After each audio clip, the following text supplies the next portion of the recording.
Oh? I didn't think I would see you here. Are these two your friends?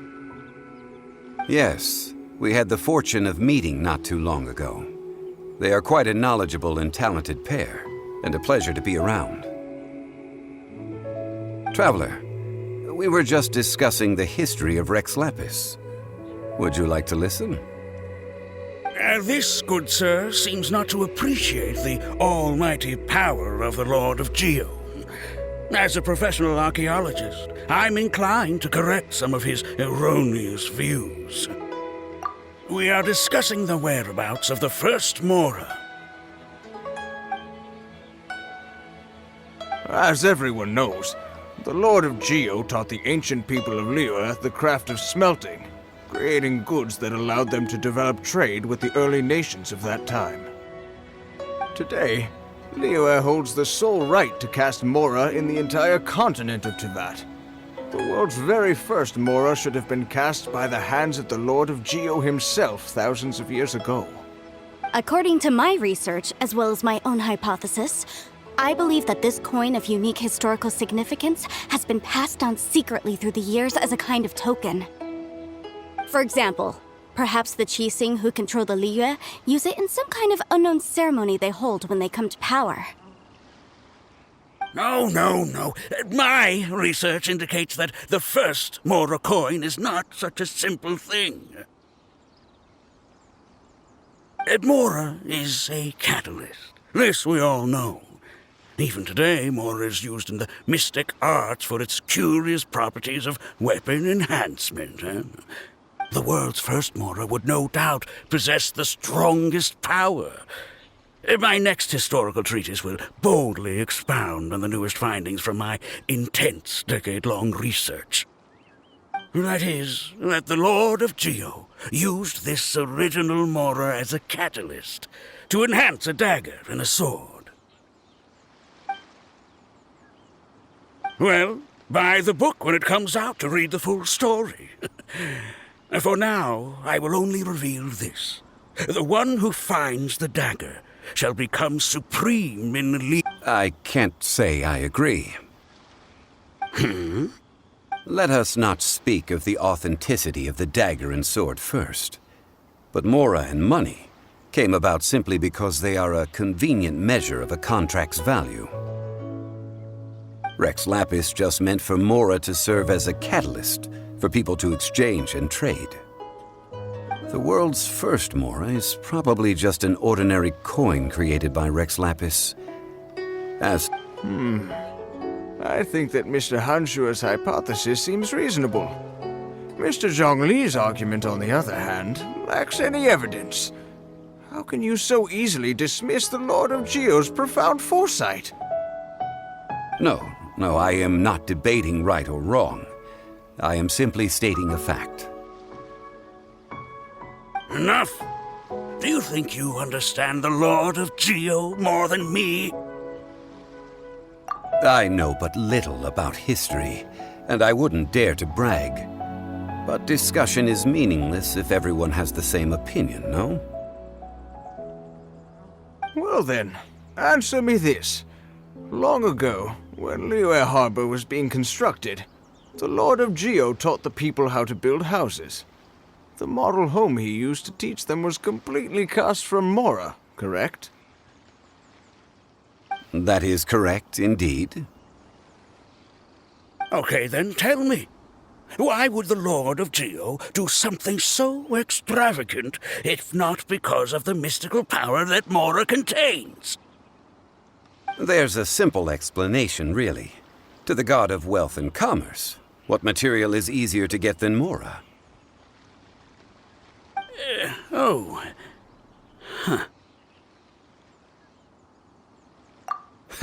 I mean, I am talking about Rex Lapis. Excuse me, sir. I have some questions about archaeology. Can we find somewhere quiet to chat? I mean, if it's okay with you. Oh, it's no problem at all. But may my friend accompany us? Perhaps they could be of some help. Of course. They can come if that's what pleases you, sir. Let's go.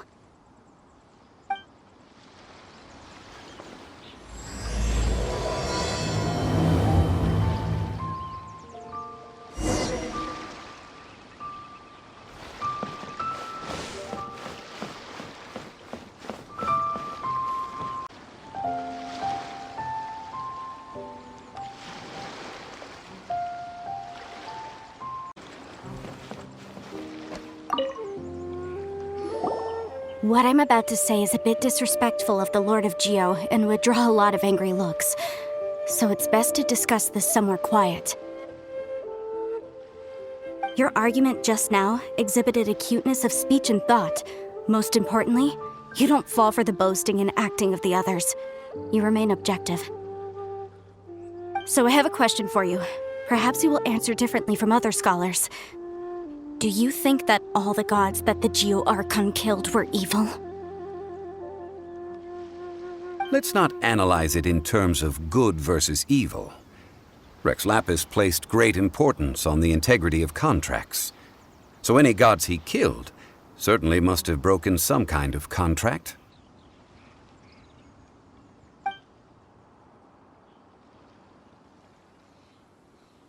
But when I was doing some research, I learned about the legend of the god of salt. The god of salt, Havria, was a very kind god, but she encountered Morax one day in battle. Morax used a rather underhanded trick to assassinate her. This bit of history is a long story. But you may not like the truth when you hear it. Don't worry, please tell me what you know. This event, I've already searched for answers for a long time. No, it's just... Where should I begin? Over here, Mr. Zhongli. I've been looking for you. So you're over here all this time.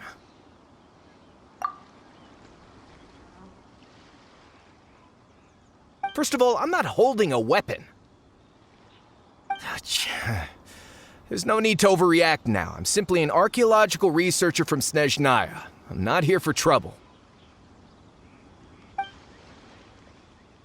But this time, I registered with the Liyue Ministry of Civil Affairs. I could show you the official documentation if you want to see it. I will be conducting an archaeological survey here, the results of which will all be shared with the ministry. I heard that Wangsheng Funeral Parlor had a consultant named Zhang Li, with immense knowledge of ancient history and archaeology. So I paid Wangsheng Funeral Parlor a handsome amount to hire Zhang Li as my own consultant while I'm in town. So you mean to say that this is work for the Wangsheng Funeral Parlor, yes? Well, since it's work, I don't have a choice. A consultant of the Wangsheng Funeral Parlor must respect their duty. Of course you would be such a reasonable man. Well then, let's head out now, shall we? Wait, if you are studying archaeology, can I go too? I am also a scholar in this field, so I can help. That will give us a chance to continue the topic we were just discussing. Oh, and you should tag along too. This experience may be of help to you on your future adventures. It is a story from before the rise of the Seven. Although the god of salt has already perished, it will still be a meaningful experience for your journey. Wait. This is an archaeological expedition, not a tour group. That's too many people. But this friend of mine has a treasure-finding talent, surpassed by no one. It will surely be of great help to us. Oh? What talent? If my friend espies a treasure chest, they will absolutely find a way to open it. Well, that is quite enticing. All right, then. Well, let's go. There's no time to waste. When the Overlord of the Vortex was crushed by the Jade Chamber recently, perhaps something of interest was washed ashore. An ancient artifact would be good. Traces of ancient activity would be great. But a piece of the god's limb would be even better. Who knows what surprises we may find.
This place looks so ordinary. Can we really find anything valuable here? I don't mean the scenery, but rather that there should be something out of the ordinary.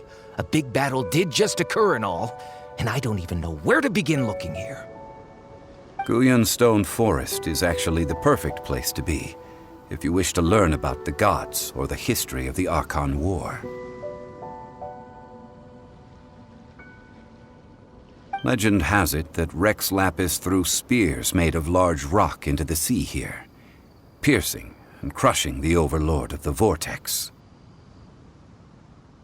After many years of wind erosion, those stone spears have turned into the unique rock formations we see now.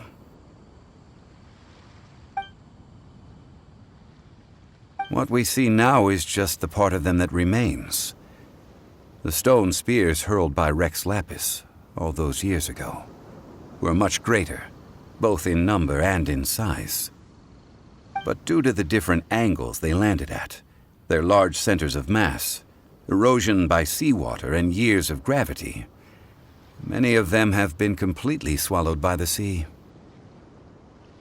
So besides wind erosion, the initial collapsing of the stone spears also played a big part in the formation of Guyon Stone Forest. Well, a god able to fight one so powerful as Rex Lapis was certainly very strong in its own right. Indeed. This is where the value lies in research at Guyon Stone Forest. Most of the objects from that time were lost to the sea.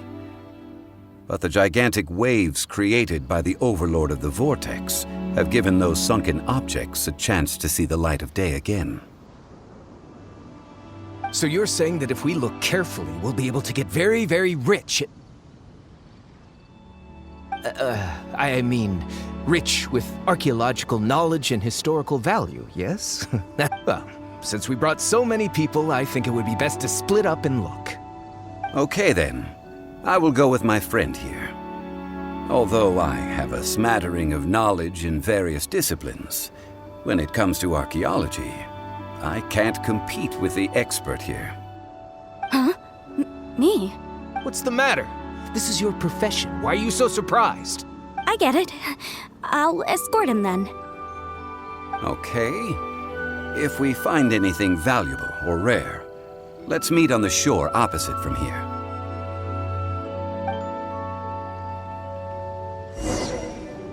The ancient god probably left behind lots of elemental marks. Following them should make our search much easier.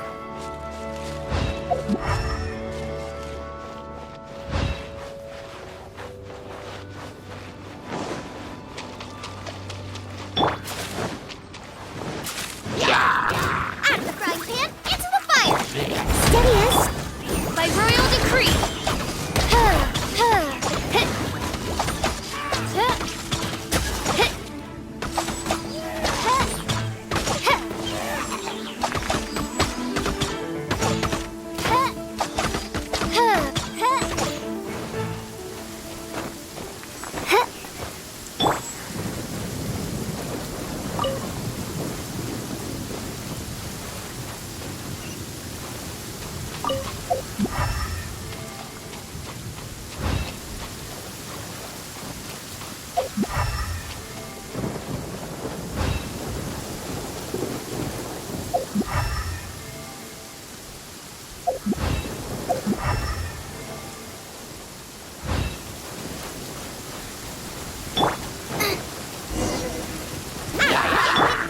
By royal decree!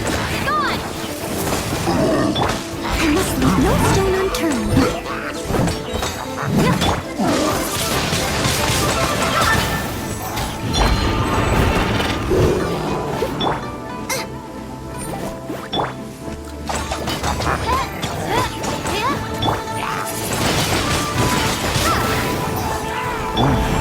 As a dutiful maid would.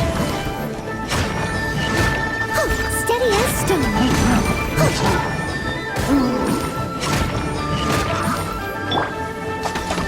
By royal decree!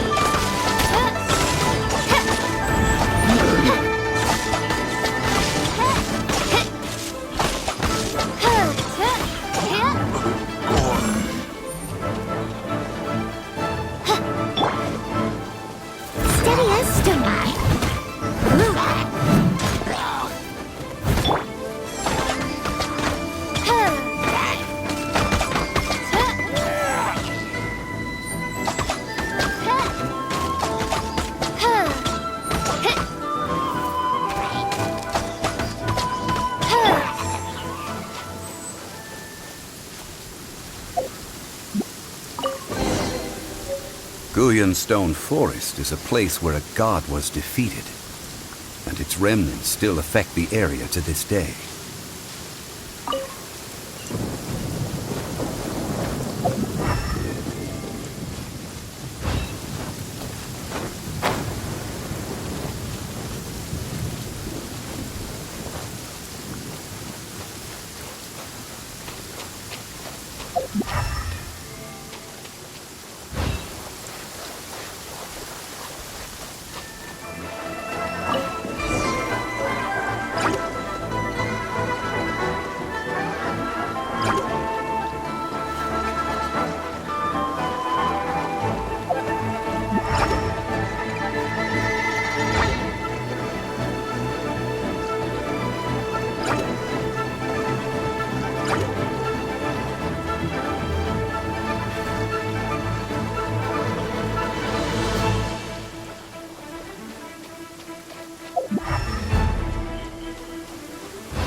See that object in the center?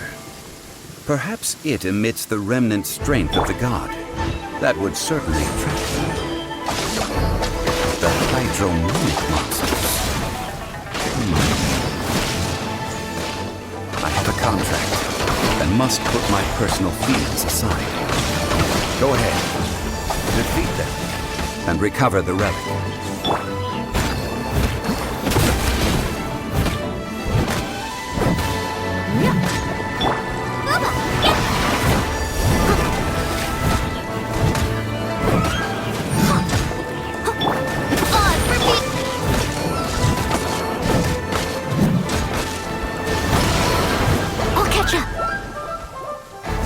Leave no stone unturned.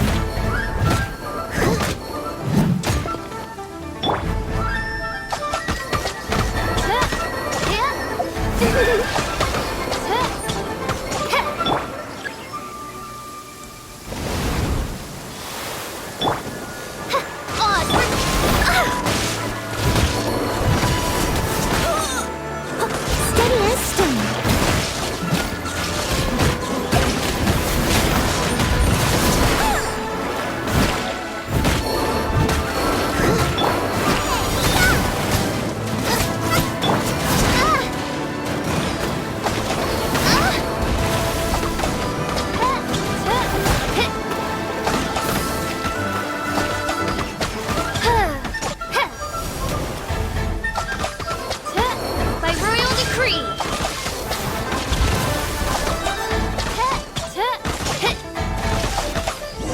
It's just a stone slab, but its design is quite unique.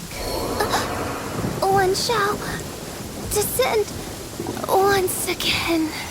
This should be enough to garner some information. Let's head back.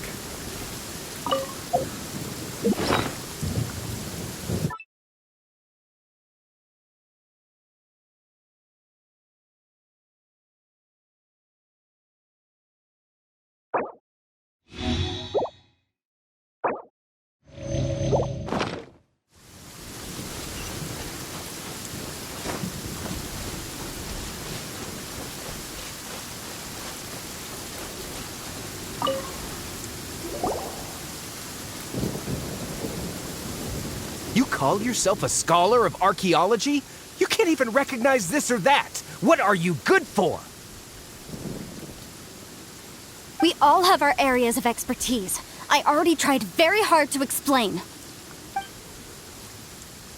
This girl just keeps bragging about how she's an archaeologist, but she doesn't even know anything about the surrounding ruins. I even know more than her.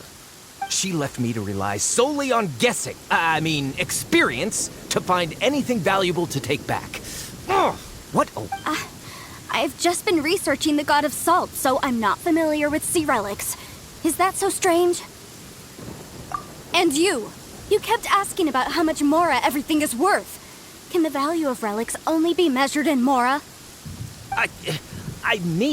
Isn't measuring their value in Mora the easiest way? This also matches the traditions of Liyue, does it not? Now, calm down. No need to make a fuss. We were able to bring back some intriguing objects. Let's have a look.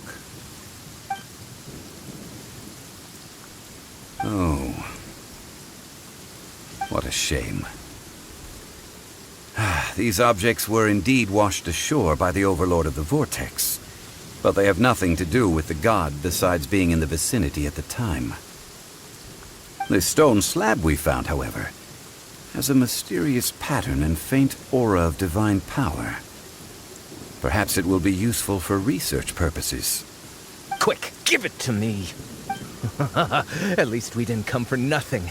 The power of the gods, yes! This is good. Oh, but these other objects are certainly worth a little something, right? It should be enough to cover the cost of hiring you. It's all mine.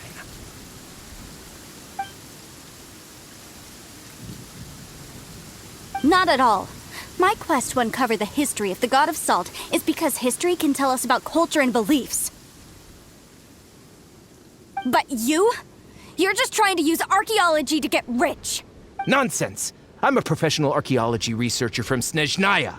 I swear, if I'm lying, may the Lord of Geo strike me down. Oh, by the way, you probably don't want to sell that teacup. Oh? Why's that? That's not an ancient teacup. It's part of Ningguang's collection. It must have fallen here along with the Jade Chamber. So unless you want to mess with the Qixing... Ah, I see. What a shame. It was of such high quality, too. See? You do want to sell these objects! So what? Why can't I pursue wealth both intellectual and material? Don't be so simple-minded. All right, then. No need to stay here any longer. I'm rather quite intrigued by the God of Salt, too, actually. Let's go to Sal Flore next.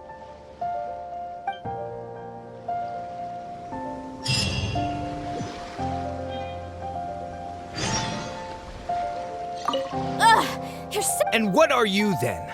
All you think about is digging up valuable relics every day.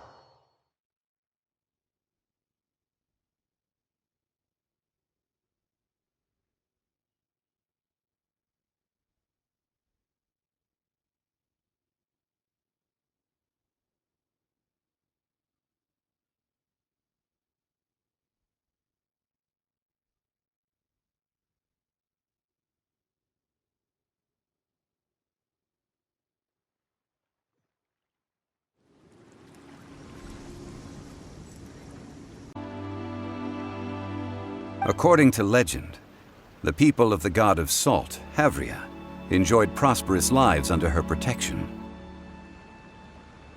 But this legend has been around for ages. With the countless scrap collectors and treasure hoarders in the area, there probably aren't many valuable things left here. Oh, good. That's just great. If I knew it was picked this clean before, I wouldn't have come. About that, I know there's a ruin deep in this cave here. It's related to the God of Salt, which is actually how the area originally got its name of Sal Flore. However, the ruin entrance has been sealed by a mysterious power. Nobody has been able to break the seal.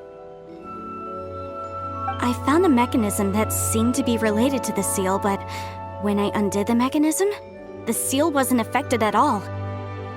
So at the moment, the seal's origin and how to break it are very important topics in my research on the God of Salt.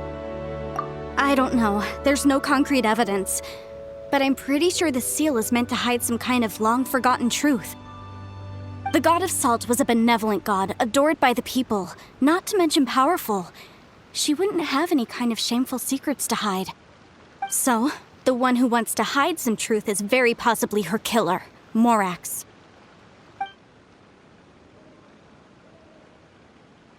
Who cares about all that? It sounds like countless treasures of the God of Salt lie within this ruin, just waiting for someone to find them, right?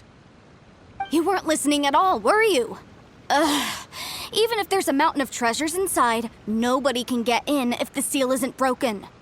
Ah, but we have the illustrious Mr. Zhongli with us. He looks like he knows just about everything. A little seal shouldn't be any trouble for him. This seal seems to be quite ancient. Even Mr. Zhongli may not know all of its secrets. I may know something about it.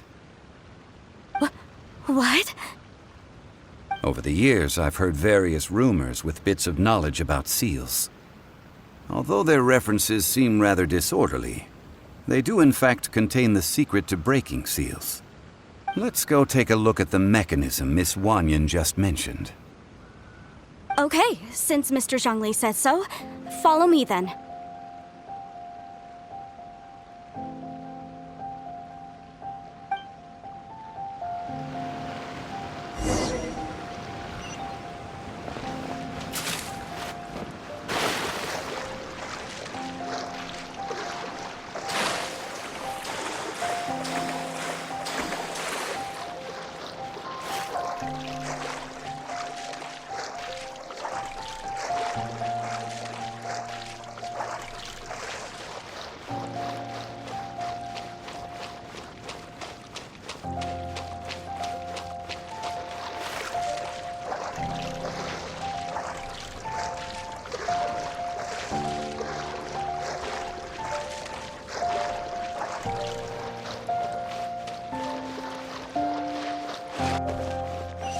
Here it is. There's some debris scattered here that, when put together, look like they definitely had to do with the god of salt. According to the inscription on the side, if one looks from a certain angle, the secret to the mechanism will be revealed. See that? Although we activated the mechanism, nothing happened to the seal. That's because there's actually another mechanism that must be activated. Another? Let me lead the way from here.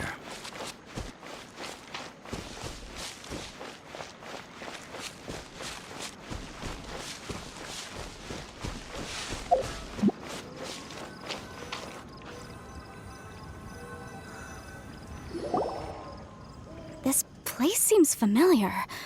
Huh, I remember. I think there's some elemental monuments here. So you're saying they're related to all this?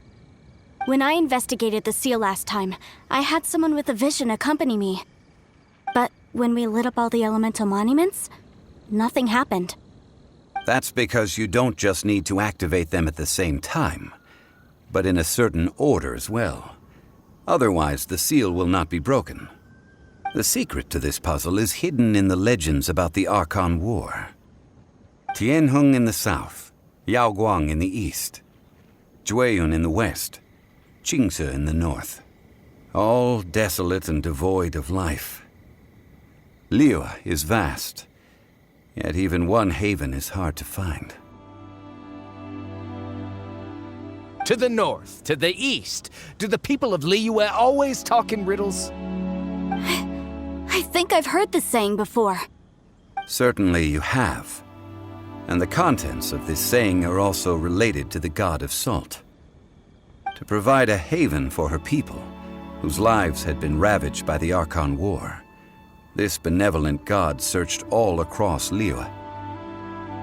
At that time, with the chaotic fires of war engulfing the land, even one sliver of peace was a luxury. And that haven she eventually found is right here. Today, it is known as Sal Flore. How sad then. In the end, this peaceful place was destroyed by Morax. Okay, enough with these ancient stories. Now that we have the clue, hurry up and break the seal. Whatever happened doesn't matter as long as we can get inside that ruin. Tianheng in the south, Yaoguang in the east, Jueyun in the west, Qingce in the north. With this clue, you should be able to solve the puzzle.